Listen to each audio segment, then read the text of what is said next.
बिस्मिल्लाहिर्रहमानिर्रहीम। अच्छा जी, टॉपिक जो आज का हमने डिस्कस करना है वो है थायराइड डिसऑर्डर्स। पैथोलॉजी पे हम आ गए। ठीक है, तो इसमें हम देखते हैं कि हमारे पास किस तरह से पैथोजेनेसिस होती है और क्या क्या प्रोसेस इधर होता है। ठीक है, तो सबसे पहले थायराइड डिसऑर्डर। थायराइड डिसऑर्डर, जब भी आपके पास थायराइड की पैथोलॉजी होगी तो हमारे पास तीन कंडीशंस हैं कि जो कि ये डिसऑर्डर काज करवाएंगे थायराइड के। सबसे पहले हम बात करते हैं तो हमारे पास या तो कंडीशन होगी हाइपरथायरॉयडिज्म की, हाइपरथायरॉयडिज्म। दूसरे नंबर पे आपके पास हो सकता है हाइपो,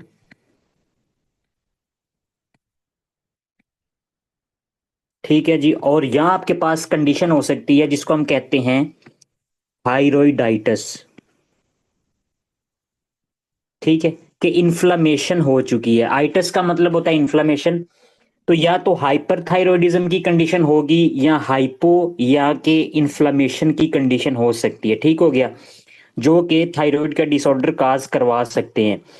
तो नेक्स्ट हमारे पास, अगर ये जो बात है थायरोइडाइटिस की, इसको थोड़ा सा मैं एक्सप्लेन करूंगा कि इसमें कौन सी ऐसी चीज है कि अगर किसी पेशेंट में थायरोइडाइटिस है, मतलब कि उसको थायराइड की इन्फ्लेमेशन हो चुकी है, तो ये कंडीशन उस पेशेंट में हाइपोथायरॉयडिज्म भी काज करवा सकती है और हाइपरथायरॉयडिज्म भी काज करवा सकती है। और ये किस तरह से होगा मैं आपको बताता हूं कि हमारे पास यहाँ पे मैंने थायराइड ग्लैंड बनाया, आपको नजर आ रहा होगा। तो रेड कलर से जो आपको सर्कल नजर आ रहे हैं वो आपके पास क्या हैं? फॉलिकल्स हैं।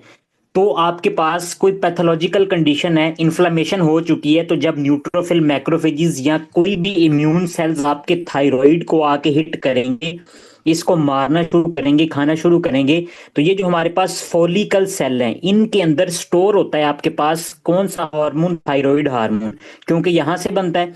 तो जो आपके पास स्टोर फॉर्म में थायराइड पड़ा है वो जब भी रिलीज होगा, ठीक हो गया, जब ये सेल टूटेंगे, ब्रेकडाउन होगी, इन्फ्लेमेशन हो चुकी है, तो इन्फ्लेमेशन होने की वजह से ये सेल की ब्रेकडाउन होगी, तो आपके पास रिलीज होगा T4 T3। ठीक है, सेल के अंदर से बाहर आना शुरू हो जाएगा।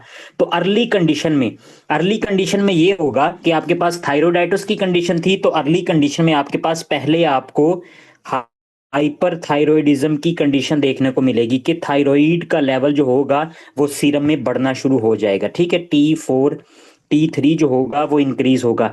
इसके बाद प्रोग्रेसिवली आहिस्ता आहिस्ता क्या होगा कि आपके पास जब ये सारे सेल रप्चर हो जाएंगे, टूट जाएंगे, इन्फ्लेमेशन हो गई, तो जो स्टोर फॉर्म में थायराइड पड़ा था वो सारे का सारा निकल गया। पीछे न्यू नहीं बन सकता क्योंकि ये डिस्ट्रॉय हो चुके हैं, डिस्ट्रक्शन हो चुकी है। तो नेक्स्ट T3 T4 नहीं बनेगा। तो फर्दर प्रोग्रेस ये होगी कि आपके पास क्या हो जाएगा कि T4 T3 का लेवल जो होगा वो कम हो जाएगा। ठीक हो गया। तो थायरोइडाइटिस की जो कंडीशन होती है इन्फ्लेमेशन अगर होगी थायराइड ग्लैंड की, तो वो पहले आपके पास हाइपरथायरॉयडिज्म करवाएगी और बाद में आपके पास हाइपोथायरॉयडिज्म करवाएगी। और आपके पास ड्यूरिंग मिडल, दरमियान में आपके पास क्या कंडीशन होती है कि ये जो जब ये स्टेट चल रही होती है, तो दरमियान में एक फेज आता है कि जब आपके पास ना हाइपरथायरॉयडिज्म की कंडीशन होती है और ना ही हाइपो की कंडीशन होती है, मतलब कि इक्वल होता है, जब ना के थायराइड का लेवल ज्यादा होता है ना कम होता है, बल्कि आपके पास नॉर्मल लेवल होता है। तो इसको हम कहते हैं you thyroid state, you thyroid state. ठीक है जी। तो हमारे पास हमने ये चीजें पढ़ी। यहाँ पे क्या क्या बातें हमने पढ़ी हैं जो कि अहम एमसीक्यूज के हिसाब से, थायरोइडाइटिस जो है वो आपके पास थायरोटॉक्सिकोसिस करवाएगा। अर्ली कंडीशन में थायराइड का लेवल बढ़ जाएगा और प्रोग्रेसिवली थायराइड का लेवल कम हो जाएगा। ठीक है। और मिडिल स्टेज एक आपके पास वो स्टेट आएगी कि जब ना थायराइड ज्यादा होगा ना कम होगा, इसको हम बोलते हैं यू थायराइड स्टेट। ठीक हो गया, यहां तक बात क्लियर हो गई है जी। अब हम नेक्स्ट बात करते हैं कि हमारे पास किस तरह से हाइपोथैलेमस जो है वो इन्वॉल्व होगा डिजीज में, या कि सिर्फ और सिर्फ थायराइड ही आपके पास इन्वॉल्व होगा। ठीक है, अगर तो आपके पास थायराइड ही कोई भी डिसऑर्डर काज करवा रहा है, मतलब कि अगर आपके पास हाइपरथायरॉयडिज्म की कंडीशन इस थायराइड की वजह से हो रही है, अगर थायराइड आपके पास हाइपो या हाइपरथायरॉयडिज्म करवा रहा है तो इसको हम कहेंगे प्राइमरी डिजीज। ठीक है जी, ये आपके पास होगी प्राइमरी डिजीज। क्यों होगी? कि due to thyroid gland. Okay है जी, ये बात हमें पता चल गई। और अगर हमारे पास ऐसी कंडीशन है कि हाइपोथैलेमस या जो पिट्यूटरी है उसकी वजह से आपके पास हाइपो या हाइपरथायरॉयडिज्म हो रहा है, या तो थायराइड का लेवल ज्यादा हो रहा है या कम हो रहा है, लेकिन मेन जो काज है, इटियोलॉजी है, वो आपके पास है हाइपोथैलेमस या एंटीरियर पिट्यूटरी, तो इसको हम कहेंगे सेंट्रल डिजीज।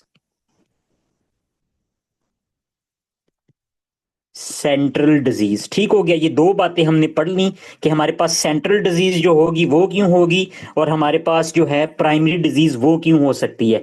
नेक्स्ट आगे चलते हैं। आगे हमारे पास ये बात है कि किस तरह से यहां से आपके पास जो थायराइड ग्लैंड है वो रिलीज होता है। तो आपको पता है कि हमारे पास हाइपोथैलेमस जो है वो टीआरएच रिलीज करवाता है, और टीआरएच आएगा और एंटीरियर पिट्यूटरी में जो आपके पास थायरोट्रोफ सेल्स हैं उन पे आगे लगेगा, और थायरोट्रोफ सेल्स आगे आपके पास रिलीज करते हैं टीएसएच।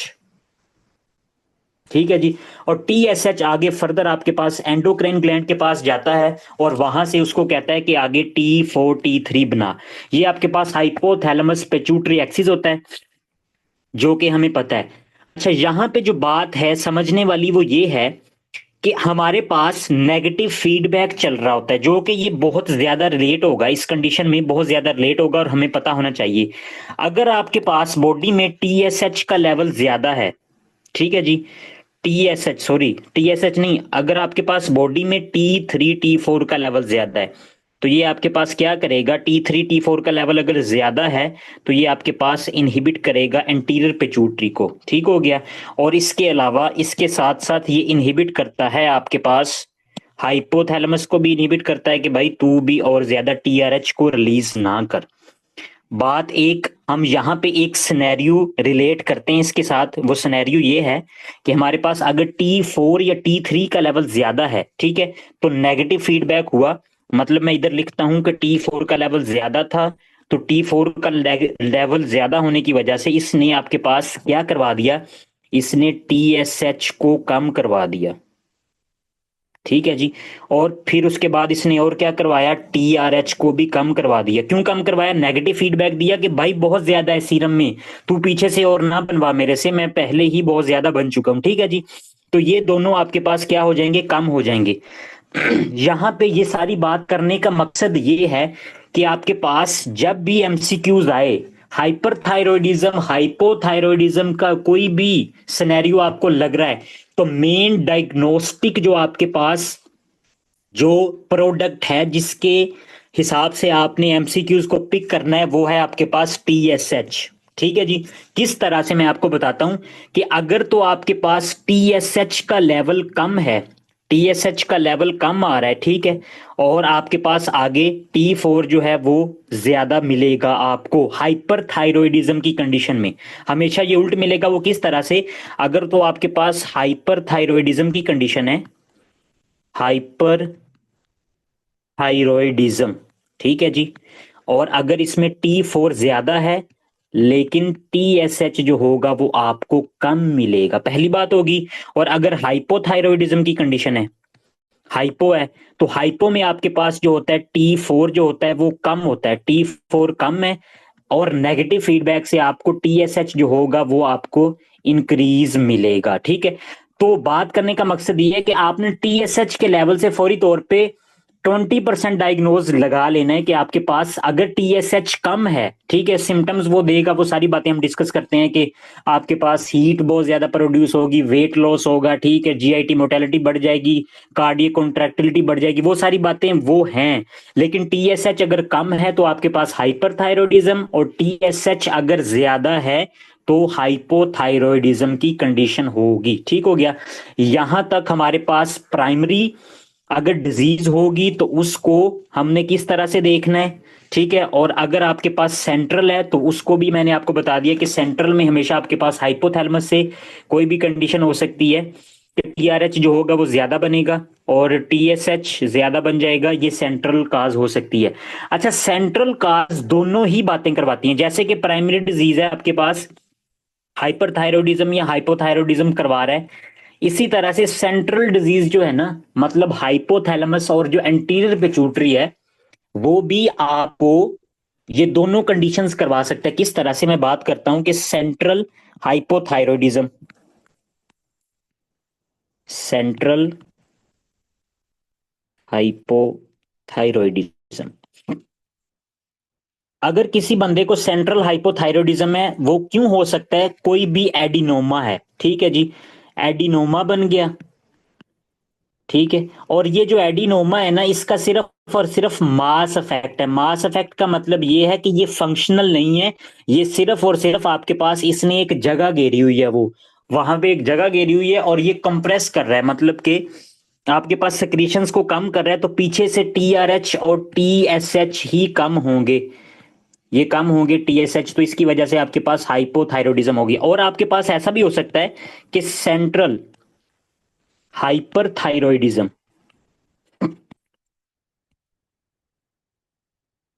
सेंट्रल हाइपरथायरॉयडिज्म तब होगा जब कभी भी टीएसएच ओमा, ओमा का मतलब है ट्यूमर, बिनाइन ट्यूमर, एंड पे आपके पास ओमा लिखते हैं हम बिनाइन ट्यूमर के एंड पे, तो अगर टीएसएच ओमा के थायरोट्रोफ सेल्स का अगर ट्यूमर है, तो ये आपके पास सेंट्रल हाइपरथायरॉयडिज्म करवा देगा। किस तरह से, कि टीआरएच का लेवल भी ज्यादा होगा और टीआरएच आगे आपके पास टी4 और टी3 को ज्यादा ही इंक्रीज करवा देगा। ठीक हो गया, तो ये थोड़ा सा डिफरेंस था इनका, कि प्राइमरी डिजीज होगी तो उसमें आपको किस तरह से सीरम वैल्यूज मिलेंगी, और सेंट्रल आपके पास अगर हाइपर या हाइपोथायरॉयडिज्म की कंडीशन होगी तो उसमें आपको सीरम वैल्यूज क्या मिलेंगी। इसमें आपके पास टीआरएच टीएसएच ये दोनों ही कम होंगे और टी3 टी4 भी कम मिलेगा, क्योंकि ये सेंट्रल है। और सेंट्रल हाइपरथायरॉयडिज्म में ही आपको इक्वल पैरेलल पैरामीटर्स मिलते हैं, सारी चीजें ही इंक्रीज मिलेंगी। अगर सारी चीजें ही इंक्रीज हैं, टीआरएच भी इंक्रीज है, टीएसएच भी इंक्रीज है, टी3 टी4 भी इंक्रीज है, तो सेंट्रल डिजीज है। अगर आपके पास टीएसएच का लेवल कम है लेकिन आपके पास टी4 टी3 का लेवल ज्यादा है, तो ये प्राइमरी डिजीज है और मसला जो है वो आपके पास थायराइड ग्लैंड में है। ठीक हो गया जी, यहां तक क्लियर हो गई है बात। अब हम चलते हैं नेक्स्ट। नेक्स्ट हमने जो बात डिस्कस करनी है वो हमने डिस्कस करनी है ग्वीटर। ठीक है जी, कि ग्यूटर ग्वेटर क्यों बनता है। ठीक है, आप लोगों ने देखा होगा कि कभी भी हम अगर देखें तो रोजमर्रा जिंदगी में हमारे पास बहुत से ऐसे बंदे होते हैं, ठीक है, जिनके आपके पास आपको उनकी नेक पे स्वेलिंग मिलती है। ठीक है, ऐसे बहुत से बंदे होते हैं जिनकी नेक पे स्वेलिंग मिलती है आपको। ठीक है, ये इस तरह से यहाँ पे थायराइड यहाँ पे लोकेशन होता है ना, फ्रंट ऑफ ट्रैकिया, ठीक है जी, यहाँ पे लोकेटेड होता है। तो आपके पास यहाँ पे बहुत सी सूजे वो सोजिश उसको कहते हैं, स्वेलिंग मिलती है। ठीक है, तो इसको अगर थायराइड ग्लैंड स्वेल हो गया ना तो इसको बोलते हैं ग्वेटर। तो ग्वेटर क्यों बनता है ये बात हम देखेंगे। तो ग्वेटर बनने की सबसे पहली काज जो है ना, वो आपके पास है हाइपोथायरॉयडिज्म। हाइपोथायरॉयडिज्म, तो हाइपोथायरॉयडिज्म में आपके पास ग्लूटरिस इसलिए मिलेगा। अब क्या था कि आपके पास जो थायराइड ग्लैंड था, ये जो थायराइड ग्लैंड था ना, इसमें कोई मसला आ गया, कोई भी ऐसी काज, कोई इन्फ्लेमेशन थी, कुछ ऐसी कंडीशन थी कि जिसकी वजह से ये आपके पास टी3 टी4 जो था ना वो बना नहीं रहा था। ठीक है, जब ये नहीं बना रहा था तो टी3 टी4 कम हो गया। हाइपोथायरॉयडिज्म में क्या हो गया जी, टी3 और टी4 का लेवल कम, जब ये कम हो गया तो नेगेटिव फीडबैक से एंटीरियर पिट्यूटरी क्या करेगा, टीएसएच को ज्यादा कर देगा। जब टीएसएच को ज्यादा करेगा तो ये अगर मैं थायराइड ग्लैंड इधर बनाऊं तो टीएसएच के अकॉर्डिंग आपके पास रिसेप्टर पड़े होते हैं यहाँ पे थायराइड ग्लैंड के ऊपर, जिधर आके टीएसएच आके लगता है। ठीक है, क्यों लगता है आके, कि यहां से आगे टी3 टी4 की फॉर्मेशन करवाई जाए। तो जब टीएसएच ज्यादा होगा तो बार बार इसको स्टिमुलेट करेगा, बार बार टीएसएच ज्यादा है, बार बार रिसेप्टर पे आके लगेगा। तो ऐसी कंडीशन में क्या होगा कि आहिस्ता आहिस्ता ये जो थायराइड ग्लैंड है, ये बेशक टी3 टी4 नहीं बनाएगा लेकिन ये स्वेल होना शुरू हो जाएगा। ठीक है, आपके पास टीएसएच के रिस्पॉन्स में इसकी स्वेलिंग होना शुरू हो जाएगी, तो ऐसी कंडीशन में आपके पास क्या हो जाता है कि ग्विटर बन जाता है। ठीक हो गया। तो मेन जो कंसेप्ट है वो आपके पास, आपने ये याद रखना है कि ग्विटर हमेशा टीएसएच की वजह से बनता है। टीएसएच जब आके रिसेप्टर पे लगेगा तो वो थायराइड को आके उसकी डेवलपमेंट कराना शुरू कर देगा, उसके सेल जो होंगे वो मल्टीप्लाई होना शुरू हो जाएंगे नंबर में, ताकि वो ज्यादा T3 T4 बनाए, लेकिन T3 T4 नहीं बन पाएगा क्योंकि आपके पास कोई ना कोई पैथोलॉजिकल कंडीशन होगी थायराइड ग्लैंड में। ठीक है जी, यहां तक बात होगी। इसके अलावा आपके पास एक और कंडीशन है जिसमें आपको ग्विटर देखने को मिल सकता है, Graves disease. Graves disease, Graves disease में क्यों देखने को मिलेगा, उसकी मेन वजह ये होती है कि आपके पास ऑटो एंटीबॉडीज बन जाती हैं इसमें, ऑटो एंटीबॉडीज। ठीक है जी, और ये क्या काम करती हैं, ये same act like a TSH. ठीक है, तो ये सेम टीएसएच का काम करती हैं। तो अगर टीएसएच का काम करती हैं तो टीएसएच क्या करवा रहा था कि रिसेप्टर पे जाके लग रहा था और कह रहा था कि थायराइड को कि तू थायराइड हार्मोन बना। अगर ये आपके पास आईजीजी इम्यूनोग्लोबुलिन्स जो हैं auto antibodies against TSH, against TSH receptor, तो टीएसएच रिसेप्टर के खिलाफ ऑटो एंटीबॉडीज बन जाती हैं ग्रेव्स डिजीज में। और ये काम क्या करती हैं, ये एक्सेलरेटर का काम करती हैं। जैसे कि आप जब गाड़ी चला रहे होते हैं तो जब आप एक्सेलरेटर पे पांव दबाते हैं तो वो रेस बढ़ जाती है, स्पीड उसकी तेज हो जाती है। तो इसी तरह से ये आपके पास एंटीबॉडीज जाके टीएसएच के रिसेप्टर पे लगेंगी और इसको स्टिमुलेट कर देती हैं। ठीक है, जिसकी वजह से हाइपरथायरॉयडिज्म की कंडीशन हो जाती है। लेकिन हाइपरथायरॉयडिज्म के साथ साथ आपके पास जो आपका थायराइड होता है ना, उसका साइज भी इंक्रीज हो जाता है और वो ग्विटर बना देता है। ठीक हो गया जी, यहां तक बातें थी जो कि थी कंसेप्ट से रिलेटेड, जो कि इसका मेन कंसेप्ट था कि आपको पता होना चाहिए कि हाइपो हाइपर क्या होता है, सेंट्रल क्या होता है, प्राइमरी क्या होता है और ग्विटर कैसे बनता है। ठीक है, कौन कौन सी डिजीजेज हैं। अब हम चलते हैं बुक के ऊपर।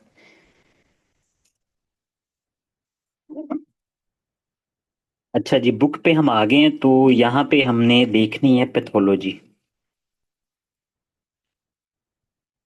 ठीक है, ये हमारे पास जो टॉपिक है ना, हाइपोथायरॉयडिज्म वर्सेस हाइपरथायरॉयडिज्म। ठीक है, तो इसको हम डिस्कस करेंगे, एक एक जो है उसको हम इंडिविजुअली डिस्कस कर लेते हैं। ठीक है, सबसे पहले वो कह रहा है कि हाइपोथायरॉयडिज्म की कंडीशन है और इसमें वो कह रहा है कि मेटाबॉलिकली क्या क्या चेंजेस आएंगी। कोल्ड इंटॉलरेंस होगी। ठीक है जी, क्या हो जाएगा कि बंदा ठंडा हो जाएगा, उसका बॉडी टेम्परेचर जो है ना वो कोल्ड होगा। डिक्रीज स्वेटिंग, वेट गेन और decrease basal metabolic rate, decrease calorigenesis, calorigenesis और हाइपोनेट्रीमिया, ये सारी कंडीशन आपको देखने को मिलेंगी हाइपोथायरॉयडिज्म की कंडीशन में। ठीक है, और उसके अपोजिट अगर हम बात करें कि हाइपरथायरॉयडिज्म की अगर कंडीशन है तो हीट इंटॉलरेंस। हीट इंटॉलरेंस आपके पास मतलब कि बंदे का जो पेशेंट है उसका टेम्परेचर बहुत ज्यादा होगा, ज्यादा पसीना आएगा, अगर पसीना आएगा तो वेट लॉस भी होगा, और increase synthesis of sodium potassium ATPase pump, increase basal metabolic rate and increase कैलोरीजेनेसिस।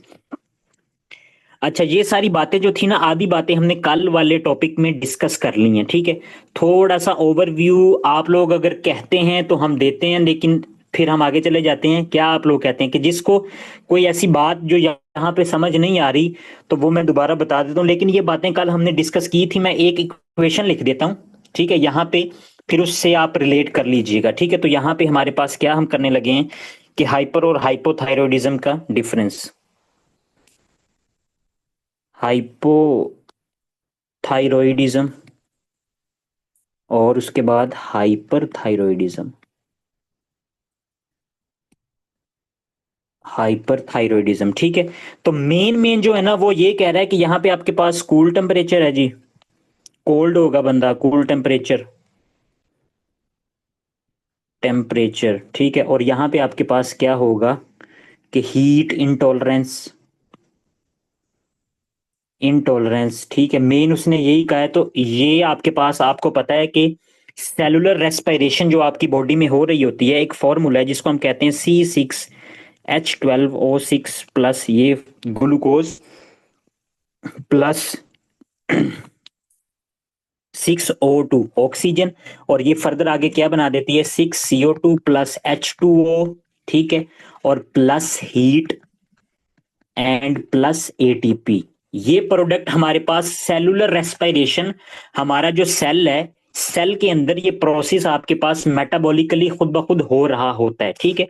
तो कल मैंने एक बात बताई थी कि आपके पास ये जो थायराइड हार्मोन है, जब ये सेल के अंदर जाता है तो सेल के अंदर जीन की ट्रांसक्रिप्शन जब करेगा, तो जीन की ट्रांसक्रिप्शन करने के बाद आपके पास सेलुलर प्रोटीन्स को बढ़ा देता है, मतलब कि ये सोडियम पोटाशियम एटीपेज पंप जो होते हैं ना, उनको बढ़ा देता है। सोडियम पोटाशियम एटीपेज पंप, ये जो प्रोटीन है, मतलब कि अगर पहले एक थी, ठीक है, तो जब T3 T4 आया तो T3 T4 ने आपके पास ये जो सोडियम पोटाशियम एटीपेज पंप है, ये सेल के ऊपर इंक्रीज कर दिए, दो, ठीक है जी, फिर उसके अलावा तीन हो गए हैं जी, फिर चार कर दिए। ये प्रोटीन को बढ़ा देता है सोडियम पोटाशियम एटीपेज पंप। और ये क्या करते हैं कि सोडियम पोटाशियम ये मूव कर रहे होते हैं, ट्रांसपोर्ट कर रहे होते हैं, पोटाशियम अंदर जा रहा होता है, सोडियम बाहर जा रहा होता है, ठीक है, लेकिन इसके नतीजे में आपके पास एटीपी यूज हो रही होती है, ठीक है। तो सोडियम पोटाशियम एटीपेज पंप होते हैं। तो जब ये सेल इंक्रीज हो गए तो आपको ज्यादा एटीपी चाहिए, क्योंकि ये आपके पास अगर इन्होंने अपना वर्क करना है तो इनको एटीपी चाहिए, इसको भी एटीपी चाहिए, इसको भी एटीपी चाहिए, ठीक है, ये उल्टा लिख दिया मैंने, इसको भी एटीपी चाहिए। तो ये सबको जब एटीपी चाहिए तो एटीपी की नीड बढ़ गई है। जब एटीपी की नीड बढ़ जाती है तो एटीपी आपके पास कहां से आएगी, तो वो आपके पास जो सेलुलर रेस्पिरेशन का प्रोसेस होता है ना, वो इंक्रीज हो जाता है बॉडी में, ठीक है। ये जो आपके पास मैंने इक्वेशन लिखी है ना, मतलब ज्यादा से ज्यादा ग्लूकोज जो होगा वो ऑक्सीजन के साथ कंबाइन होगा और वो एटीपी बनाना शुरू कर देगा, ठीक है। तो यहां से जब एटीपी आएगी, ये एटीपी आ रही है आपके पास, यहां पे यूटिलाइज हो रही है, अगर यहां से एटीपी बन के आ रही है तो इसके साथ साथ नेक्स्ट जो आपके पास हीट है वो भी तो बन रही है ना इसके नतीजे में। तो जब हीट ज्यादा प्रोड्यूस होगी तो आपके पास एटीपी बन रही है, उसके साथ साथ हीट भी बन रही है, तो बंदे का टेम्परेचर जो होगा वो ज्यादा हो जाएगा। तो सोडियम पोटाशियम एटीपीज पंप जो होते हैं वो इंक्रीज हो जाते हैं, ठीक है। तो ये सारी कंडीशन थी। इसके साथ साथ मैंने कल ये भी बताया था कि ये जो आपके पास कंडीशन है कि अगर ग्लूकोज यूटिलाइज हो रहा है बार बार, तो ये ग्लूकोज आएगा किधर से, तो मैंने बताया था कि आपके पास जो ट्राइग्लिसराइड, आपके पास जो एडिपोसाइट्स होते हैं ना, जो आपके फैट सेल्स हैं, वहां पे T3 T4 जाएगा, ठीक है, और यहां पे एडिपोसाइट्स जो होंगे इसमें से वो दो चीजें निकाल लेता है, ठीक है जी, free fatty acid and plus glycerol, ठीक है। और ये फ्री फैटी एसिड और ग्लिसरॉल जो हैं ये दोनों आपके पास कहां आ जाते हैं, लीवर में, ठीक है। और जब ये लीवर में आएंगे तो ये नॉन कार्बोहाइड्रेट सोर्स है, कार्बोहाइड्रेट सोर्स है। जब नॉन कार्बोहाइड्रेट सोर्स से आपके पास ग्लूकोज बनती है तो यहां से लीवर में ये दोनों रिसीव करेगा और इससे आगे आपके पास नेक्स्ट प्रोडक्ट जो बना देता है वो बना देता है ग्लूकोज, और यही ग्लूकोज है जो यहाँ पे यूटिलाइज हो रही है। तो मतलब कि आपके पास ये ग्लूकोनियोजेनेसिस का प्रोसेस बढ़ गया, ग्लूको नियोजेनेसिस, ठीक है। तो ये जो ग्लूकोनियोजेनेसिस हो गई, ठीक है, ग्लूकोज भी आ गई, और ये ऑक्सीजन कहां से आती है, तो होता कुछ इस तरह से है कि आपके पास जो लंग्स है ना उनकी रेस्पिरेटरी रेट भी बढ़ जाता है, कि ज्यादा से ज्यादा जो ऑक्सीजन होगी वो इनहेल की जाएगी और ज्यादा से ज्यादा वो आपके पास ब्लड में जाएगी ताकि वो यूटिलाइज हो सके। तो ये सारा एक कंसेप्ट में आपके पास पांच छह चीजें जो है वो रिलेट है। तो यहां तक अब ये तो कंडीशन होगी अगर आपके पास हाइपरथायरॉयडिज्म है, T3 T4 ज्यादा है, ठीक है, तो T3 T4 ज्यादा है तो ये सारा प्रोसेस जो होगा वो इस तरह चलेगा, ज्यादा हीट ज्यादा एटीपी। अगर हीट ज्यादा है तो स्वेटिंग इस वजह से होगी कि आपके पास जो स्किन है ना, डर्मिस, ठीक है, ये स्किन है आपके पास, यहाँ पे जो आपके पास वेसल्स पड़ी होती हैं, ये जो ब्लड वेसल्स हैं, ठीक है, अगर बॉडी ज्यादा हीट प्रोड्यूस प्रोड्यूस कर रही है तो ये आपके पास ब्लड वेसल्स जो होंगी वो डायलेट हो जाएंगी और ये हीट को बाहर स्केप करने की कोशिश करेंगी कि बॉडी से बाहर निकालें। जब बाहर निकालेंगे तो आपके पास क्या होगा कि आपको ज्यादा से ज्यादा पसीना आएगा, सॉरी आपको नहीं, जो पेशेंट होगा उसको पसीना आएगा, ठीक है। स्वेटिंग हीट इस वजह से, वो सारी बातें हमने कर ली। कि हीट प्रोड्यूस हो रही है, स्वेटिंग की बात होगी। अच्छा, अब इसको सारे को रिवर्स कर दो, ये सारी जो बातें मैंने बताई है ना, इन सब को रिवर्स कर दो। अगर हाइपो है, ये तो हाइपरथायरॉयडिज्म था ना, ज्यादा T3 T4 था, वो ज्यादा आपके पास सोडियम पोटेशियम एटीपेज पंप बना रहा था। इसको रिवर्स करते हैं, T3 T4 को कम कर दो। जब T3 T4 को कम किया तो उसके नतीजे में आपके पास ये सेलुलर रेस्पिरेशन का प्रोसेस इतना ज्यादा फास्ट होगा नहीं होगा, सोडियम पोटेशियम एटीपेज पंप बनेंगे नहीं बनेंगे, ना बंदे को पसीना आएगा, बंदा ठंडा होगा, कोल्ड, आपके पास कोल्ड इंटॉलरेंस होगी। और दूसरी मेन चीज जो है, हम डिफरेंस लिख रहे हैं तो यहाँ पे मैं दो बातें लिखता हूं आपके सामने, कि आपके पास जो हाइपर थायरॉयडिज्म का पेशेंट है ना, उसमें एपिटाइट ज्यादा होगी। एपिटाइट का क्या मतलब होता है? एपिटाइट, भूख ज्यादा लगेगी, मगर वेट जो होगा उसका वेट लॉस। खाना बेशक ज्यादा खाएगा लेकिन उसका वजन जो होगा वो इंक्रीज नहीं होगा, ठीक हो गया। लेकिन उसके अपोजिट हाइपोथायरॉयडिज्म की अगर हमने बात की तो इसमें एपिटाइट डिक्रीज है, बंदे को भूख नहीं लग रही, ठीक है। अगर भूख नहीं लग रही, लेकिन उसके अपोजिट क्या है कि वेट गेन, वेट गेन होगा, इस बंदे का जो वेट है वो गेन होगा, ठीक हो गया। तो ये सारी बातें थी जो कि इसके साथ रिलेट थी। फिर बुक पे आते हैं, नेक्स्ट बात हम डिस्कस करते हैं। यहाँ पे दो तीन कॉन्सेप्ट ऐसे हैं जो कि बहुत ज्यादा अहम है, उसके बाद बाकी चीजें जो है ना वो नॉर्मली है, मतलब कि वो इतनी ज्यादा अहम नहीं है। तो बाकी जो चीजें अहम है वो मैं आपको ज्यादा अच्छे से एक्सप्लेन कर दूंगा, बाकी जो चीजें हैं वो हम इधर से देख लेंगे। ये जो बात है ना हाइपोनेट्रीमिया कैसे करवा देता है, तो ये भी थोड़ा सा मैं आपको बता दूंगा इसके बाद। अच्छा जी, dry cool skin and decrease blood flow, coarse brittle hairs, diffuse alopecia. Alopecia आपके पास हो जाएगा ऐसे पेशेंट में, ब्रिटल नेल्स हैं, पफी फेसिस है, जर्नलाइज्ड नॉन पिटिंग, ये बहुत अहम बात है। ये मेन आपके पास कंडीशन, ये आपने कभी भी नहीं बोलना, ये मैं आपको बताता हूं कि ये आपके पास puffy faces and generalized non pitting oedema, myxoedema due to increase GAGs in the interstitial space and osmotic pressure, water retention, ठीक है जी। और उसके ऑपोजिट वो ये कह रहा है कि प्रीटिबियल मैक्सडीमा इन ग्रेव्स डिजीज। हाइपर में वो ये कह रहा है कि सिर्फ प्रीटिबियल मैक्सडीमा होगा, लेकिन यहां पे वो ये कह रहा है कि आपके पास puffy faces and generalised, generalised का मतलब है कि पूरी बॉडी का होगा, और यहां पे सिर्फ हाइपर में प्रीटिबियल होगा। तो इस बात को हम डिस्कस करते हैं, फिर आगे चलेंगे। अच्छा जी, होता कुछ इस तरह से है। अब आप लोगों ने मुझे बताना है, ठीक है, कि आपके पास, पहले तो हम रिलेट करते हैं कि आपके पास अगर हाइपोथायरॉयडिज्म की कंडीशन है, प्राइमरी हाइपरथायरॉयडिज्म है, तो आपके पास TSH का लेवल जो होगा वो ज्यादा मिलेगा, ठीक है, प्राइमरी में ज्यादा मिलेगा। अब इसके अपोजिट जो है, अगर हाइपरथायरॉयडिज्म की कंडीशन है, प्राइमरी हाइपरथायरॉयडिज्म है, तो इसमें TSH कम होगा, जाहिर बात है नेगेटिव फीडबैक से TSH कम होगा। तो हमारे पास ये जो कंडीशन है, अब इसको हमने रिलेट करना है, दोनों में एडीमा करवाना है, तो हम देखते हैं कि कैसे एडीमा होता है। हमारे पास जब ये TSH है ना, ये जो TSH ज्यादा है, तो TSH पता क्या करता है, हमारे पास बॉडी में फाइब्रोब्लास्ट सेल पड़े होते हैं, ठीक है, ये फाइब्रोब्लास्ट सेल जो हैं वो बॉडी में पड़े होते हैं, ठीक है। और फाइब्रोब्लास्ट सेल के ऊपर आपके पास स्पेसिफिक रिसेप्टर होता है जो कि रिस्पॉन्स शो करता है TSH के लिए, ठीक है, जो कि TSH आके इस फाइब्रोब्लास्ट सेल के ऊपर लगेगा। जब फाइब्रोब्लास्ट सेल के ऊपर TSH आके लगता है ना, तो इसके बाद आपके पास ये जो फाइब्रोब्लास्ट सेल हैं ये एक प्रोडक्ट को रिलीज करते हैं जिसका नाम है गैग्स, गैग, ग्लाइको अमाइनो ग्लाइकन्स,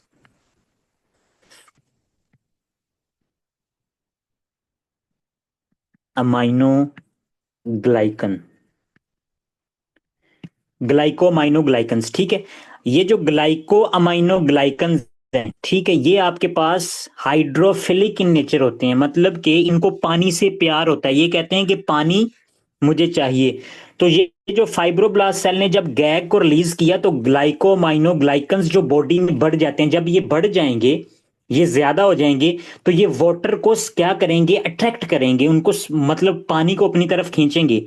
तो जब पानी को अपनी तरफ खींचेंगे तो ऐसी कंडीशन में आपके पास सबसे मेन जो कंडीशन होती है, यहाँ पे एक बंदा बना देते हैं, तो पफी फेज मतलब कि आपके पास यहाँ पे उसको, ये आंखों के नीचे ठीक है जी, जहां पे आपके पास उसको एडिमा मिलेगा और इस तरह आपके पास पफी फेस, फेस के ऊपर यहाँ पे एडिमेटस फेस मिलेगा। ठीक है, ये आपके पास, और इसके अलावा सिर्फ फेस पे नहीं है, ये आपके पास मतलब कि इस चीज को मैं ऐसे कह सकता हूं कि ये डिफरेंशियल पॉइंट है एक हाइपोथायरॉयडिज्म का, कि मैक्सिडीमा जनरलाइज्ड है लेकिन उसका जो बंदे का फेस होगा ना वो पफी फेस होगा, और उसको जो उसकी आईज हैं, आईज के नीचे भी उसको बहुत ज्यादा एडिमेटस स्ट्रक्चर हमें मिलेगा, मतलब कि वहां पे अडीमा हुआ होगा। लेकिन नॉन पिटिंग, नॉन पिटिंग का मतलब ये है कि आपकी जो स्किन है ना, अगर कोई बंदा पिंच करे, मतलब कोई बंदा टच करे आपकी स्किन को, तो अगर आपकी फिंगर स्किन के अंदर इंसर्ट कर जाए,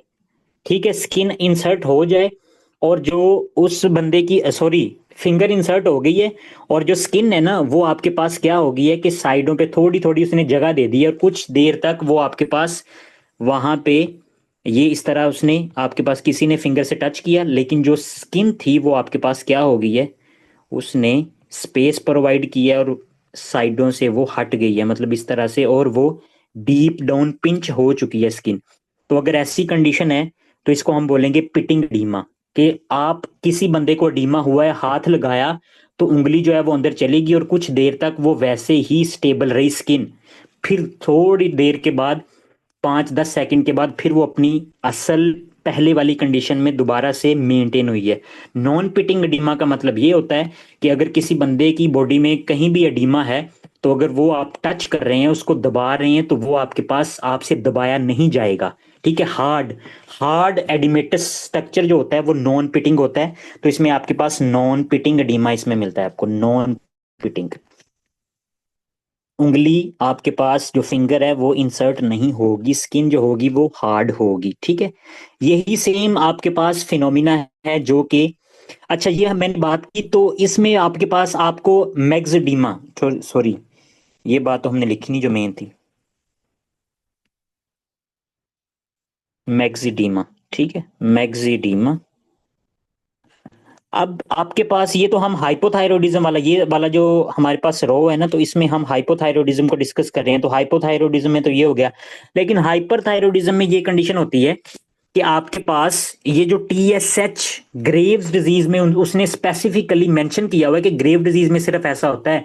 तो ग्रेव डिजीज में कौन सी इम्यूनोग्लोबुलिन्स बनती हैं, जो कि आपके पास same act like a TSH, बेशक टीएसएच का लेवल कम है, टीएसएच खुद नहीं है, ठीक है, हाइपरथायरॉयडिज्म है तो आपके पास टीएसएच का लेवल कम होगा, लेकिन कोई ऐसी चीज है जो सेम मिमिक कर रही है टीएसएच को, तो सेम वही आपके पास कंडीशन होगी। तो ये आपके पास जो इम्यूनोग्लोबुलिन्स हैं, ये लिम्फोसाइट्स, आपके पास बहुत ज्यादा लिम्फोसाइट्स वहां पे एक्टिवेट हो जाएंगे, और सेम वो आपके पास ये जो इम्यूनोग्लोबुलिन्स है ना, ये सेम आपके पास फाइब्रोब्लास्ट को एक्टिवेट कर देती हैं। ठीक है, जब ये फाइब्रोब्लास्ट को एक्टिवेट कर देती हैं, इनके ऊपर तो रिसेप्टर होते हैं टीएसएच के लिए, इनको नहीं पता कि मेरे पास, मेरे ऊपर टीएसएच लग रहा है या टीएसएच की ही तरह का कोई और आपके पास स्ट्रक्चर है जो आके मुझे स्टिमुलेट कर रहा है, तो सेम गैग आएगा। ठीक है जी, और वो क्या करेगा, वाटर को अट्रैक्ट करेगा, स्वेल होगा, तो इसकी वजह से प्री टिबियल एक्जिडीमा मिलता है। ठीक है, प्री टिबियल, जर्नलाइज्ड नहीं मिलेगा, पूरी बॉडी में नहीं मिलेगा। प्री टिबियल का मतलब है आपके पास जो टांग है, आपका जो घुटना है, नी जो है आपके पास, फ्रंट पे जो आपके पास बोन है ना, शिन बोन, जिसको हमारे पास शिन वाला एरिया जिसको हम कहते हैं, वहां पे आपके पास टिबिया, वो वाला जो एरिया है, उधर आपको अडीमा मिलेगा। ठीक है, तो ये आपके पास कंडीशन होती है जिसको हम बोलते हैं प्री टिबियल अडीमा। ठीक हो गया, मैक्सिडीमा भी पता चल गया और प्री टिबियल एडीमा भी पता चल गया। हाइपो में क्यों होगा और हाइपर में क्यों होगा, ये दोनों बातें हमने कर ली। और एक्सेप्शन यहाँ पे ये थी, वो ये कह रहा था कि आपके पास प्री टिबियल मैक्सिडीमा इन ग्रेव डिजीज सिर्फ और सिर्फ ग्रेव डिजीज में होगा, बाकी कंडीशन में नहीं होगा। यहाँ पे वो ये कह रहा है कि नॉन पिटिंग एडीमा जनरलाइज्ड है, यहाँ पे पूरी बॉडी में होगा और यहाँ पे नहीं होगा। ओके जी, अच्छा यहाँ तक बात होगी। आगे वो आपके पास पेरी ऑर्बिटल, पेरी ऑर्बिटल मैंने कहा कि आंखों के नीचे भी आपके पास, यहाँ पे जनरलाइज्ड है तो आंखों के भी नीचे भी मिलेगा। फिर आ जाते हैं हमारे पास ophthalmopathy, Grave disease including peri orbital oedema, exophthalmos lid lag retraction, increase the sympathetic stimulation of the superior tarsal muscle. तो इस बात को हम डिस्कस कर लेते हैं। ये बात हो गई है पेरी ऑर्बिटल एडीमा का, मैंने आपको बता दिया है। अब हम ग्रेव डिजीज को उसके बारे में डिस्कस करते हैं, तो बस मेन आपके पास जो कंसेप्ट है वो क्लियर हो जाएगा। अच्छा, होता ये है कि ऊपर वाला जो कंसेप्ट है ना वही है कि आपके पास जो आई वाला एरिया होता है ना, सॉरी,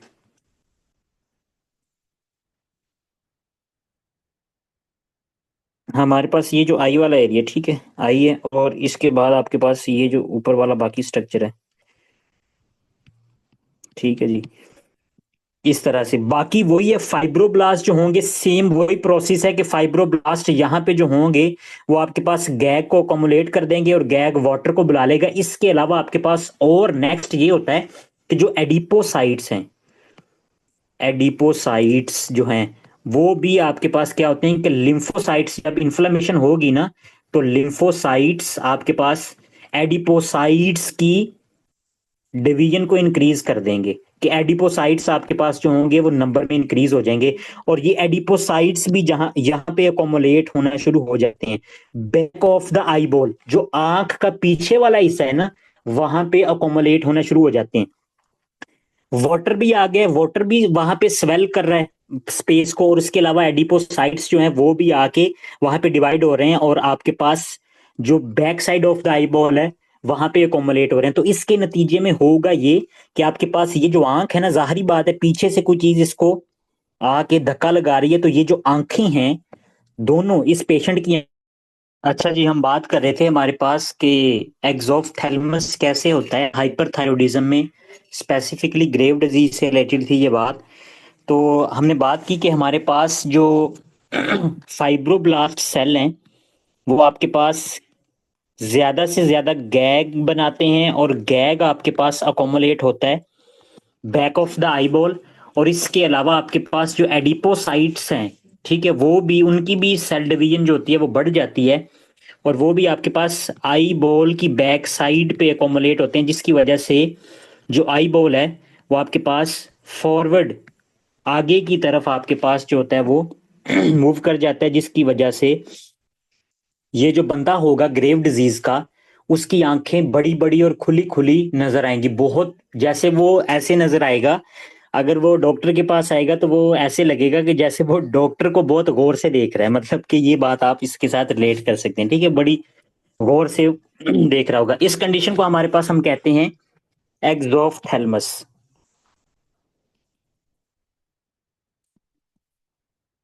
एक्सोफ्थैल्मस, ठीक हो गया जी। तो ये हमारे पास कंडीशन हमने डिस्कस कर ली। नेक्स्ट हम जो बातें डिस्कस करेंगे वो हम देख लेते हैं। ये बात नॉर्मली मैंने आपको कल बता दी थी कि आपके पास जो कंडीशन है हाइपोथायरॉयडिज्म की, उसमें आपके पास जो कॉन्स्टिपेशन, डिक्रीज एपिटाइट, मतलब कि जीआईटी मोटेलिटी डिक्रीज होती है, वो मैंने आपको बता दिया था। और हाइपर में जीआईटी मोटेलिटी जो होगी वो डिक्रीज इंक्रीज हो जाएगी, तो इंक्रीज होगी तो डायरिया है, डिक्रीज होगी तो कॉन्स्टिपेशन है। मसल्स के रिलेटेड भी यही है हमारे पास कि ये दोनों कंडीशन जो होंगी बेसिकली आपके पास नॉर्मल जो थायराइड का लेवल होता है ना वो मेंटेन कर रहा होता है, ठीक है, मसल्स की फॉर्मेशंस को। अगर आपके पास कोई भी ऐसी कंडीशन होगी कि जिसकी वजह से थायराइड डिक्रीज या इंक्रीज हो रहा है, तो मायोपैथी काज करवा सकता है।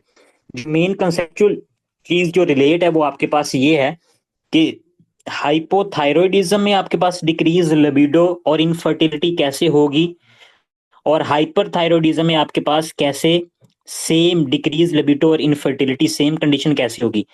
ये बात डिस्कस करने से पहले हम देख लेते हैं कि न्यूरोसाइकेट्री की वो ये कह रहा है कि हाइपो एक्टिव बंदा हो जाएगा, lethargy, fatigue, weakness, depressed mood, क्योंकि आपके पास जो साइनेप्टिक ट्रांसमिशन है ना वो डिक्रीज हो जाती है। थायराइड हार्मोन आपके पास एक्सोन्स की माइलिनेशन करवाता है, मतलब कि डेंड्रॉइट है, ठीक है, सेल बॉडी, और ये आपके पास नेक्स्ट टर्मिनल बॉडी। तो यहाँ पे आपके पास जो माइलिन प्रोटीन है ना माइलिनेशन करवाता है, ठीक है।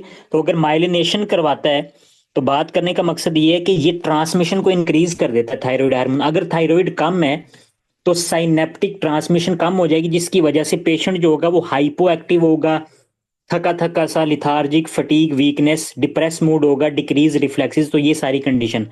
और हाइपर में आपके पास ऑपोजिट है, तो बढ़ जाएगी, सारा कुछ इंक्रीज हो जाएगा, हाइपर एक्टिव होगा, रेस्टलेसनेस, एंग्जाइटी, इंसोम्निया, तो ये सारी कंडीशन जो होंगी वो इंक्रीज हो जाएंगी।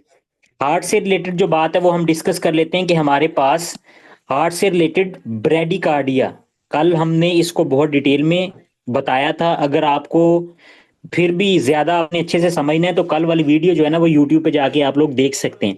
ब्रेडिकार्डिया होगा डिस्निया, डिज्निया ऑन एक्सर्शन, ठीक है जी। लेकिन हाइपर में टैकीकार्डिया, पल्पिटेशंस, डिस्निया, अरिदमिया, ये सारी कंडीशन आपके पास हाइपरटेंशन, तो ये मिलेगा, मतलब कि इंक्रीज हो जाएगा।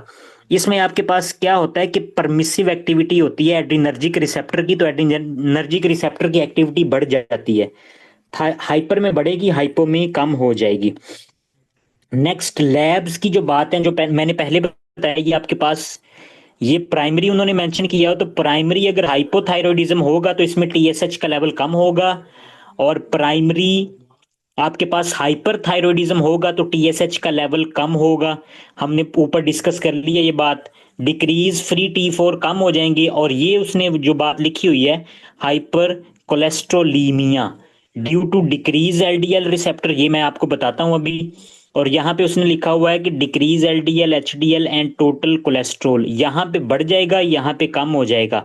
और इसके अलावा ये बातें हमने डिस्कस करनी है एलडीएल के रिलेटेड, और दूसरा हमने ये डिस्कस करना है कि दोनों ही आपके पास क्या करवा रहे हैं कि आपके पास इनफर्टिलिटी, लिबिडो, दोनों ही एबनॉर्मल यूटेराइन ब्लीडिंग, तो ये आपके पास कॉमन सिम्टम्स आ रहे हैं, तो ऐसा क्यों है, तो ये बातें हम डिस्कस कर लेते हैं।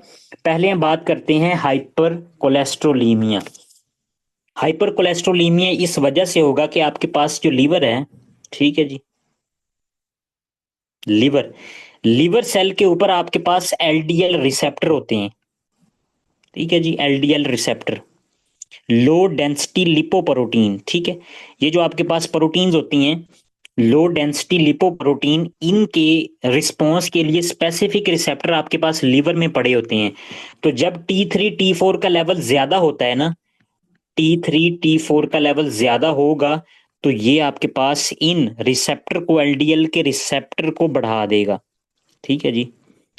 एलडीएल रिसेप्टर जो होंगे वो लीवर पे, इनकी अमाउंट नंबर जो होगी वो ज्यादा हो जाएगी। जब इनकी अमाउंट ज्यादा हो जाएगी तो इसका काम क्या होता है, इसका काम ये होता है कि ये आपके पास ब्लड से एलडीएल को पकड़ के दोबारा आपके पास लीवर की तरफ लेके आते हैं। मतलब कि रिसेप्टर जितने ज्यादा होंगे तो एलडीएल जो होगा वो लीवर की तरफ ज्यादा आएगा, ठीक हो गया। ज्यादा एलडीएल जो होगा वो सर्कुलेशन से खत्म होके बल्कि आपके पास क्या होगा कि लीवर की तरफ आ जाएगा, ठीक है जी।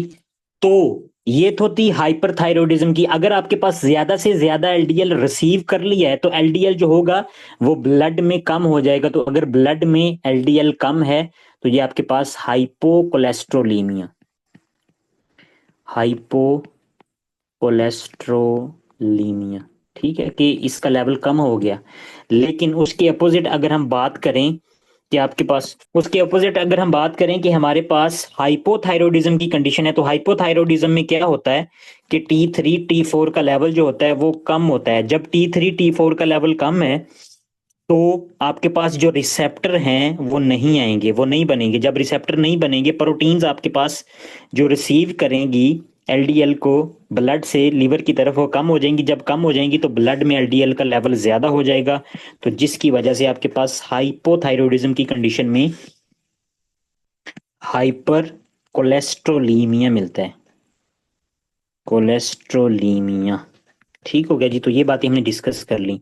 अब बात रह गई है एंड वाली, जो कि आपके पास जीआईटी से रिलेटेड, सॉरी, आपके पास रिप्रोडक्टिव से रिलेटेड है। तो उसमें आपके पास वो ये कह रहा है कि अगर हाइपोथायरॉयडिज्म की कंडीशन है ना, प्राइमरी हाइपोथायरॉयडिज्म में, तो आपके पास टीएसएच का लेवल जो है वो हाइपो में ज्यादा होगा, ठीक है।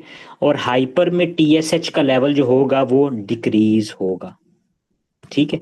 अगर हाइपो में टीएसएच का लेवल ज्यादा है तो टीएसएच आपके पास, आपको पता था कि मैंने आपको बताया था कि ये आपके पास टीएसएच जो है नेगेटिव फीडबैक से टीएसएच, और इसके अलावा टीआरएच जो था ना वो भी ज्यादा था, मतलब टीआरएच का लेवल भी ज्यादा होता है प्राइमरी।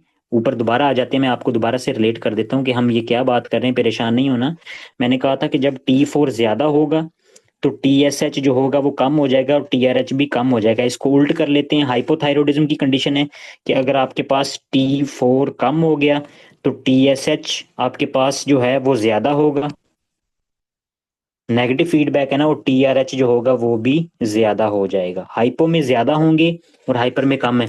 तो TRH जब ज्यादा होगा ना, तो ज्यादा TRH आपके पास जब आता है तो ये ना सिर्फ थायरोट्रोप सेल पे आके लगता है, बल्कि इसके अलावा एक और सेल होते हैं यहाँ पे एंटीरियर पिट्यूटरी में, जिनको हम कहते हैं लेक्टोट्रोफ्स। लेक्टोट्रोफ सेल्स। तो ये लेक्टोट्रोफ सेल्स पे जा आके जब TRH लगेगा ना, तो यहां से आपके पास ये प्रोलैक्टिन की सक्रीशन को इंक्रीज कर देता है।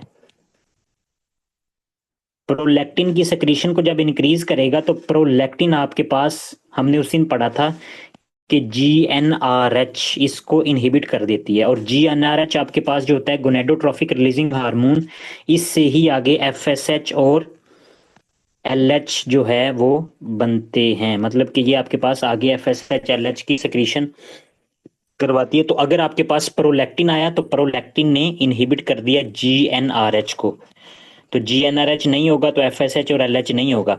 मेन हाइपो में क्या हुआ कि TRH ज्यादा हुआ।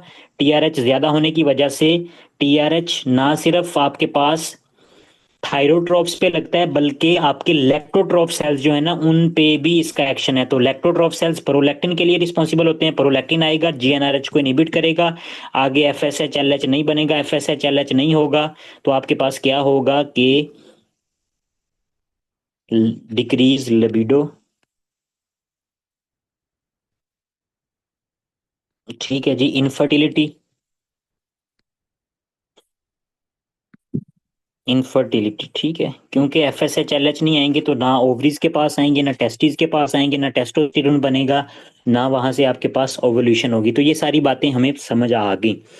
अच्छा जी, हाइपरथायरॉयडिज्म में क्यों ऐसा होता है? हाइपरथायरॉयडिज्म में इस वजह से ऐसा होता है कि आपके पास जो जैसे जैसे T3 T4 का लेवल, TSH तो कम है, लेकिन इसके अपोजिट अगर हम देखें ना तो T3 T4 का लेवल तो ज्यादा होता है हाइपर में। ये दोनों ज्यादा होते हैं। तो जब ये दोनों ज्यादा होते हैं तो कल मैंने आपको एक चीज बताई थी जो कि इसको लेके जाती है आगे। कौन सी चीज थी वो? TBG, thyroxine binding globulin. तो जब T3 T4 ज्यादा होगा तो वो आपके पास TBG की फॉर्मेशन को भी बढ़ा देगा, TBG को भी बढ़ा देगा। जब TBG बॉडी में ज्यादा हो जाएंगी ना, तो ये आपके पास स्टीरॉइड को कैरी करती है। मतलब कि ये आपके पास स्टीरॉइड हार्मोन के साथ इनकी अफिनिटी होती है कि कोई भी स्टीरॉइड अगर हार्मोन है तो वो इसको पकड़ लेगी। तो कौन कौन से हार्मोन जो आपके पास स्टीरॉइड इन नेचर होते हैं, जब ये बहुत ज्यादा हो गए हैं, तो जब TBG ज्यादा हो गई है, ठीक है, ये ब्लड में बहुत ज्यादा TBG अब बहुत ज्यादा बन गई है in response of T3 T4। T3 T4 ज्यादा है तो इसने TBG को बढ़ा दिया। जब ये TBG आपके पास ब्लड सर्कुलेशन में ज्यादा होगी तो ये आपके पास TBG करेगी क्या, कि जो भी ईस्ट्रोजन है, ईस्ट्रोजन को अपने साथ बाइंड कर लेगी। जो भी टेस्टोस्टेरोन है तो उसको भी अपने साथ बाइंड कर लेगी। तो जब ये आपके पास स्टीरॉइड हार्मोन बाइंड हो जाएंगे तो ये आपके पास फिर अपना काम परफॉर्म नहीं कर सकते, क्योंकि आपके पास अगर ये फ्री रहेंगे, free in circulation, then they will be metabolically active. अगर ये फ्री हैं तो फिर एक्टिव है, अगर ये बाइंड हो गए तो फिर ये एक्टिव नहीं रहेंगे। तो बेशक एस्ट्रोजन का लेवल ज्यादा है, बेशक टेस्टोस्टेरोन का लेवल बॉडी में है, लेकिन TBG ने उसको क्या कर लिया, स्नैच कर लिया, पकड़ लिया, तो वो अपने स्पेसिफिक रिसेप्टर पे जाके नहीं लगेगा। तो सेम इसी कंडीशन में आपके पास हाइपर में भी आपको लिबिडो प्लस आपके पास क्या है कि इनफर्टिलिटी मिलेगी। ये दोनों चीजें तो हाइपर में आपके पास TBG की वजह से मिलती हैं और हाइपो में आपके पास TRH की वजह से मिलती हैं। तो ये MCQs के हिसाब से बहुत अहम बात है, इसका आपको पता होना चाहिए। ठीक हो गया जी। तो ये जो भी हमारे पास था हाइपर हाइपो का कंपैरिजन जो था वो सारा हमने पढ़ लिया है। अब हम आगे चलते हैं और अब देखते हैं कि हाइपर थायरॉयडिज्म में हमारे पास कौन कौन सी कंडीशन है। सिर्फ 5 से 10 मिनट चाहिए आपको, हमने सारी चीजें जो हैं वो सम अप कर ली हैं। अब सिर्फ और सिर्फ अप्लाई करनी है हमने, और हम आगे चले जाएंगे। दो बातें जो थी ना वो पहले ही मैं आपको बता चुका हूं, कौन कौन सी। वो ये बात कि आपके पास यहाँ पे आप लोग देख सकते हैं कि वो ये कह रहा है कि पेरिटिबियल मैक्सडीमा, ठीक है, एक बात होगी। और दूसरी वो आपके पास एक्सोफ्थैलमस। ये बातें हम पहले कर चुके हैं कि ग्रेव्स डिजीज सिर्फ स्पेसिफिक ग्रेव डिजीज है जिसमें आपके पास आपको पेरिटिबियल एडिमा मिलता है, मैक्सिडिमा और एक्सोफ्थैलमस। उसकी जो रीजन है वो मैं आपको बता चुका हूं। अच्छा जी, ग्रेव डिजीज क्यों होती है, इसकी वजह क्या है, तो ये भी हम बात कर चुके हैं कि थायराइड स्टिमुलेटिंग इम्यूनोग्लोबुलिन्स, कि वो ऐसी एंटीबॉडीज जो कि आपके थायराइड ग्लैंड के रिसेप्टर पे आके same act like a TSH, कि वो टीएसएच की तरह काम करेंगी और थायराइड से ज्यादा आपके पास T3 T4 बनना शुरू हो जाएगा। यहाँ पे जो एमसीक्यूज के हिसाब से वो बात है, वो ये चीज पूछ सकता है कि ये कौन सा हाइपर सेंसिटिविटी रिएक्शन है, तो टाइप 2 है। टाइप 2 हमेशा तब होगा कि जब आपके पास ये कुछ सेल है, ये सेल है, तो सेल के रिसेप्टर के खिलाफ एंटीबॉडीज अगर बन गई हैं, सेल के रिसेप्टर के खिलाफ अगर एंटीबॉडी बन चुकी हैं, तो ये आपके पास होगा हाइपर सेंसिटिविटी रिएक्शन टाइप 2। ठीक है जी, इतना याद रखें, बाकी जो है नेक्स्ट इम्यूनो में पढ़ेंगे डिटेल में। आगे वो कह रहा है कि वही बातें सारी, ग्रेव डिजीज ऑप्थेल्म, ये बिल्कुल ये। अच्छा, अब इसको डायग्नोज करने के लिए, अच्छा डायग्नोस्टिक के लिए ना, हम किस तरह से हमें पता चलेगा। एक तो पहली बात है कि ये बंदा इस तरह से प्रेजेंट करेगा, एक्सोप्थेलमस, खुली खुली बड़ी बड़ी आंखें, और प्रीटिबियल एडिमा, मैक्सिडिमा, कि उसकी टांगों पे दोनों तरफ एडिमा मिलेगा। इसके अलावा आपके पास नेक्स्ट जो सीरम मार्कर है वो ये है कि जब हम सीरम देखेंगे तो टीएसएच का लेवल बिल्कुल कम मिलेगा, लेकिन आपके पास T3 T4 जो होगा वो हमें ज्यादा मिलेगा। T3 T4 ज्यादा मिलेगा। अब सिर्फ इस बात पे ये बातें यहां तक खत्म नहीं हुई, मतलब कि इसको हम किस तरह से रिलेट कर सकते हैं कि हाइपरथायरॉयडिज्म वाला पेशेंट सिर्फ और सिर्फ ये दो चीजें लेके नहीं आ जाएगा कि भाई ये है। तो ये सारी बातें जो मैं आपको पढ़ा चुका हूं वो सारी इस पेशेंट में होंगी। इसका बॉडी का टेम्परेचर ज्यादा होगा, ठीक हो गया, और इसके अलावा इसके जो हेयर्स होंगे वो आपके पास नॉर्मल होंगे, स्किन मॉइस्ट होगी, आंखें किस तरह से होंगी, ठीक है जी, और उसके अलावा मसल पेन होगा, एबनॉर्मल यूट्राइन ब्लीडिंग है, गाइनोकोमेस्टी है, hyper activity, restless, anxiety, tachycardia, palpitation, तो ये सारी कंडीशन, सारे सिम्टम्स उसमें देखने को मिलेंगे। ठीक हो गया, तो ये बात होगी एक, ठीक है जी। बाकी सारे सिम्टम्स वो, और मेन डायग्नोस्टिक मतलब कि डिफरेंशियल करना है। बाकी भी ये सारी जो कंडीशंस हैं ये भी हाइपरथायरॉयडिज्म की हैं, लेकिन डिफरेंशियल पॉइंट इसका ये है कि इसमें ये आपके पास एक्सोफ्थैलमस और प्रीटिबियल मैक्सिडिमा मिलता है, और आपके पास थायराइड स्टिमुलेटिंग इम्यूनोग्लोबुलिन्स मिलेंगी, वो एंटीबॉडी जो कि एक्ट लाइक एक्सेलरेटर, जो कि थायराइड पर लगेंगी और वहां से ज्यादा T3 T4 बनाना शुरू कर देंगी। ठीक हो गया जी, ये बात ही ग्रेव डिजीज से रिलेटेड। आगे हम बात डिस्कस करते हैं थायराइड स्टोम की, और फिर उसके बाद हम डिस्कस करेंगे अदर काजेज जो हैं, वो बात बाद में डिस्कस कर लेंगे। तो थायराइड स्टोम में वो ये कह रहा है कि अनकॉमन है but serious complication that occurs when hyperthyroidism is incompletely treated, untreated, and then significantly worsen in the setting of acute stress such as infection, trauma, surgery. Okay है जी। अच्छा, और ये जो पेशेंट है वो प्रेजेंट प्रेजेंट करेगा agitation, delirium, fever, diarrhoea, coma, tachyarrhythmias of cause of death. अब ये जो थायराइड स्टोम है ना, इसका मतलब ये है कि आपके पास बहुत ही ज्यादा थायराइड हार्मोन जो है ना, वो आपके पास बॉडी में अचानक से आ चुका है। ये स्टॉर्म का मतलब ये है। क्यों आया, क्या वजह थी, ये हम आ जाते हैं यहाँ पे, और इधर हम देखते हैं कि क्या वजह होगी।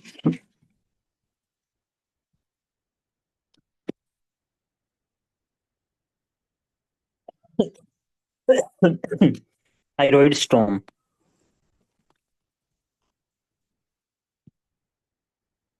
ठीक है। अगर कोई भी पेशेंट को इन्फेक्शन था, ठीक है जी, इन्फेक्शन हुआ है, कोई भी किसी किस्म का इन्फेक्शन हुआ है, सर्जरी, ठीक है, किसी किस्म का और स्ट्रेस आया है बॉडी पे, ठीक है, तो ऐसी कंडीशन में अब होगा क्या कि इस कंडीशन में आपके पास ये जो सारी कंडीशन है ना, ये आपके पास बॉडी को लीड्स कर रही होती हैं टुवर्ड्स द सिंपैथेटिक सिस्टम। मतलब कि जब ऐसी कंडीशन होती है ना, तो सिंपैथेटिक इनर्वेशन बॉडी में ज्यादा हो जाती है, ठीक है, बॉडी की नीड बढ़ जाती है ग्लूकोज की, बाकी भी सारे जो मतलब कि आपके पास एड्रीनर्जिक रिसेप्टर जो होते हैं ना, वो सारे के सारे एड्रीनर्जिक रिसेप्टर जो होते हैं ना, वो ज्यादा आपके पास स्टिमुलेट हो जाते हैं, एक्टिव हो जाते हैं, ठीक हो गया। एक बात हमारे पास हमें पता चल गई। अब इसके साथ साथ थायराइड स्टोम तब आएगा कि प्री डिस्पोज्ड के पहले से ही पेशेंट जो था वो हाइपरथायरॉयडिज्म को ट्रीट करवा रहा था। हाइपरथायरॉयडिज्म को पहले ही वो बंदा जो था ना, वो हाइपरथायरॉयडिज्म का पेशेंट था, और ऊपर से कोई ऐसी कंडीशन आ गई है, इन्फेक्शन हो गया, कोई बैक्टीरिया स्टेफिलोकोकस ऑरियस का इन्फेक्शन हो गया, कुछ भी हो गया, ठीक है। तो ऐसी कंडीशन में अब जब एडिनर्जी के रिसेप्टर पे बढ़ गए, तो हमारे पास हमने कहा था कि ये जो जब हाइपरथायरॉयडिज्म होगा, T3 T4 का लेवल जब ज्यादा होगा, तो इसका परमिसिव एक्शन होता है टुवर्ड्स द एड्रिनर्जिक रिसेप्टर। जैसे कि हार्ट पे हमने कहा था कि टैकीकार्डिया करवाते हैं, हार्ट रेट बढ़ाएंगे, हाइपरटेंशन होगी, और ब्रेन में आपके पास जो साइनेप्टिक ट्रांसमिशन होती है वो बढ़ जाएगी, ठीक है। और इसके अलावा हमारे पास हमने बात की थी कि ये फाइब्रोब्लास्ट एडीमा भी करवा सकते हैं, उनको भी एक्टिवेट करते हैं। तो ये सारी बातें जो थी ना, ये अगर सारी इकट्ठे ही अचानक ही पेशेंट में आ गई हैं, मतलब कि वो जो पेशेंट है वो बहुत ज्यादा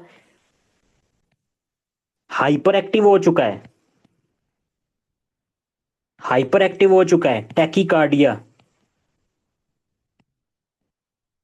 टैकीकार्डिया, और क्या करवाता है, टेम्परेचर बढ़ाता था, कम करता था, हीट इंटॉलरेंस, टेम्परेचर बहुत ज्यादा बढ़ चुका है, इंटॉलरेंस। तो ये सारी कंडीशन जो हो गई, मतलब इसके बाद अगर हुई, तो ये कंडीशन आपके पास कहलाती है थायराइड स्टोम। अच्छा, थायराइड स्टोम में अब वो ये बात है, वो एमसीक्यूज ऐसे पूछेगा कि थायराइड स्टोम अगर पेशेंट को हुआ, तो वो ये नहीं कहेगा कि पेशेंट को थायराइड स्टोम हुआ, वो ये नहीं कहेगा कि पेशेंट जो था वो हाइपरथायरॉयडिज्म का था, ठीक है जी, और वो थायनाइड्स यूज कर रहा था, प्रोपाइल थायोरेसिल, और उसके साथ साथ कौन सी ड्रग होती है, मेथिमजोल, ठीक है जी, इस पे था वो, कुछ पास हिस्ट्री थी, सडनली क्या हुआ है कि नोजोकोमियल इन्फेक्शन हुआ है, हॉस्पिटल में एडमिट था, इन्फेक्शन होने के बाद वो बंदा जो था उसकी डेथ हो गई।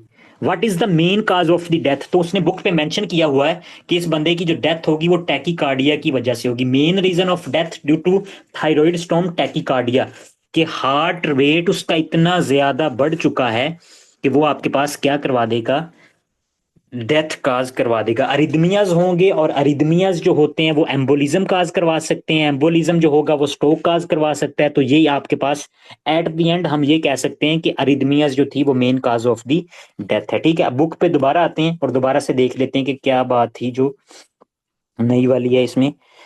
वही बातें हैं जी, delirium fever, diarrhoea coma delirium, आपके पास ये सारी चीजें, टैकीकार्डिया काज ऑफ डेथ। तो काज ऑफ डेथ जो होगी वो आपके पास टैकीकार्डिया है। एलएफटी लीवर फंक्शनिंग टेस्ट जो होगा वो इसका बढ़ जाएगा, क्योंकि लीवर को बहुत ज्यादा आपके पास एक्टिवेट कर देगा ना, क्योंकि एड्रिनर्जिक रिसेप्टर भी लीवर पे होते हैं, ठीक है। और इसके अलावा आपके पास जो T3 T4 है वो भी लीवर को कह रहे होते हैं कि ज्यादा से ज्यादा थायरोक्सिन बाइंडिंग ग्लोबुलिन बना। तो लीवर आपके पास जो होगा वो बस्ट हो जाएगा, बस्ट आउट हो जाएगा। अब इसकी ट्रीटमेंट कैसे करनी है, कि किस तरह से ट्रीट कर सकते हैं, तो यहाँ पे आपको उन्होंने क्या लिखा हुआ, बीटा ब्लॉकर्स, प्रोपेनालोल, प्रोपेनालोल देंगे, प्रोपाइल थायोयूरासिड, ये बात हम कल कर चुके हैं, तो कि इनका मतलब इनका क्या इफेक्ट होता है। उसके अलावा ग्लूकोकोर्टिकॉइड्स भी देंगे, पोटाशियम आयोडाइड देंगे, पोटाशियम आयोडाइड। आपके पास कोई बंदा ऐसा एनीवन जो कि बता सकता है मुझे कि पोटाशियम आयोडाइड क्यों देंगे? अच्छा जी, मैं बताता हूँ आपको, पोटाशियम आयोडाइड इस वजह से कि वुल्फ चेकऑफ इफेक्ट, मैंने कल बताया था कि अगर आयोडीन ज्यादा से ज्यादा देंगे, तो ज्यादा आयोडीन क्या करेगा कि आपके पास ऑर्गेनिफिकेशन को इनहिबिट कर देगा, जिसकी वजह से नेक्स्ट आपके पास T3 T4 नहीं बनेगा, ठीक है जी। प्रोपेनालोल और प्रोपाइल थायोयूरासिल, ये दोनों आपके पास क्या करवाती हैं कि 5' डीआयोडीनेज को इनहिबिट कर देती हैं, जिसकी वजह से आपके पास एक्टिव फॉर्म में T4 एक्टिव फॉर्म में नहीं आएगा। और इसके अलावा बीटा ब्लॉकर का आपके पास हार्ट के रिसेप्टर के ऊपर भी आपके पास इनहिबिटरी इफेक्ट होता है, मतलब कि वहां पे भी उसको इनहिबिट कर रही होती हैं। टॉक्सिक मल्टीन्यूड्यूलर ग्विटर जो है, ये कल एडिनोमाज के साथ पढ़ेंगे, जो थायराइड एडिनोमाज कैंसर है। उनके साथ पढ़ेंगे। और इसके अलावा हमारे पास ये जो बात है कि अदर काजेज, एक्सोजिनस थायरोटॉक्सिकोसिस जो है वो क्यों होती है। ठीक है जी। Exogenous thyrotoxicosis, excessive intake of thyroid hormone suspect in patient trying to lose weight. कुछ ऐसे बंदे मतलब के जो कि वेट लॉस करना चाहते हैं, कि मतलब कि जैसे मैं हूं, मैंने पढ़ लिया कि ये जो वेट लॉस करवाता है, और मैंने जाके ज्यादा से ज्यादा बाहर से जो लिवोथायरोक्सिन है जो कि आपके पास मतलब बाहर से थायराइड लेना शुरू कर दिया, तो वो आपके पास क्या करवा देगा, थायराइड का लेवल बहुत ज़्यादा बढ़ा देगा। एक्टोपिक थायराइड प्रोडक्शन जो है उसकी वजह से भी हो सकता है। और उसके अलावा आपके पास जोड बेस्ड डो फिनोमिना, ये जो जोड बेस्ड डो फिनोमिना, ये कंडीशन होती है कि आपके पास, आप अगर ड्रग ले रहे हैं ना, एम्यूड्रोन, एम्यूड्रोन आपके पास जो ड्रग होती है ना, इसका स्ट्रक्चर जो होता है ना, उसमें आयोडीन आपके पास मैक्सिमम अमाउंट में आयोडीन होती है। तो अगर आपके पास, आप पहले से ही हाइपरथायरॉयडिज्म के पेशेंट हैं, तो अगर आप ये ड्रग ले रहे हैं तो इसमें आयोडीन है, तो आयोडीन की अपटेक बढ़ जाएगी और आगे T3 T4 और ज्यादा हो जाएगा। लिथियम जो है वो बस्ट कर देता है आपके पास, जो थायराइड ग्लैंड होता है उसको बस्ट कर देता है। जब बस्ट करेगा तो अर्ली कंडीशन में थायराइड को बढ़ा देगा। ठीक है। और बाद में आपके पास कम हो जाएगी, मतलब यूथायरॉइड स्टेट के बाद हाइपोथायरॉइडिज्म होगा, लेकिन अर्ली कंडीशन में लिथियम जो होता है वो डिस्ट्रक्टिव इन नेचर है for the follicles. Causes of goitre हमने देख लिया है कि ग्रेव डिजीज में होगा Hashimoto thyroiditis, iodine deficiency, TSH secreting pituitary adenoma. ये सारी बातें मैंने बहुत डिटेल में आपको बता दी हैं। बाकी ग्यूटर से रिलेटेड और उसके अलावा जो एडिनोमाज हैं, कल हम पढ़ेंगे दो टॉपिक्स, हाइपोथायरॉयडिज्म और प्लस थायराइड एडिनोमाज। ठीक है जी। तो ये हमारा जो टॉपिक है वो कल का है।